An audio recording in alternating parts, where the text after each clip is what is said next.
ISF বিধায়ক নওশাদ সিদ্দিকী গ্রেপ্তার হওয়ার পর থেকেই তার প্রতি প্রচ্ছন্ন সমর্থনের কথা বলেছে রাজ্য বিজেপি।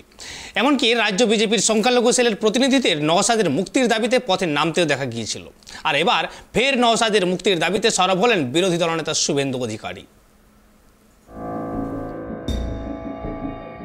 কিছুদিন আগেই বিরোধী দলনেতা শুভেন্দু অধিকারী বলেছিলেন নওশাদ ভাইয়ের দম আছে, তাই তিনি আত্মসমর্পণ করেননি।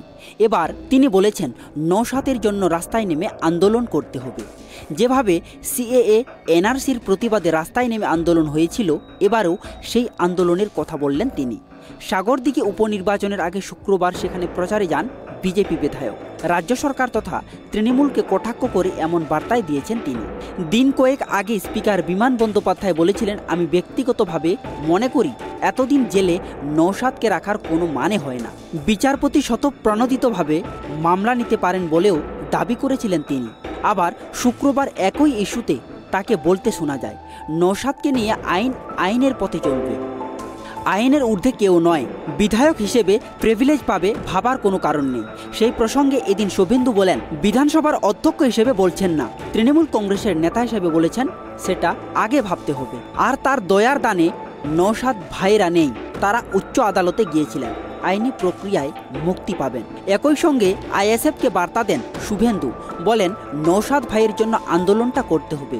আমরা তো রাস্তায় নেমে সিএএ এনআরসির বিরুদ্ধে মিছিল করেছিলাম, মমতা বন্দ্যোপাধ্যায়কে জিতিয়েছিলাম।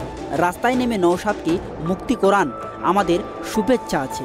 আমরা সরাসরি যেতে পারবো না, কিন্তু আমাদের শুভেচ্ছা থাকবে। শুধুমাত্র নওশাদের গ্রেপ্তারি নয়, আনিস খানের মৃত্যু প্রসঙ্গেও এদিন উল্লেখ করেন শুভেন্দু।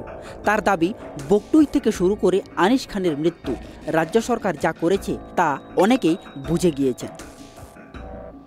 ওনার কোনো মন্তব্য বলবো না। উনি অধ্যক্ষ হিসেবে বলেছেন না তৃণমূল কংগ্রেসের নেতা হিসেবে বলেছেন, সেটা আগে ভাবতে হবে। আর উনার দয়ার দানে নওশাদ ভাইরা কেউ নেই, তারা উচ্চ আদালতে গেছে, আইনি লড়াই করে তারা মুক্তি পাবে।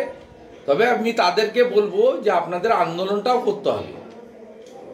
আপনারা তো রাস্তায় নেমে সিএ এর বিরুদ্ধে মিছিল করেছিলেন, মমতা ব্যানার্জিকে জিতিয়েছিলেন, রাস্তায় নেমে নওশাদকে মুক্তিটা করান, আমরা আমাদের শুভেচ্ছা আছে।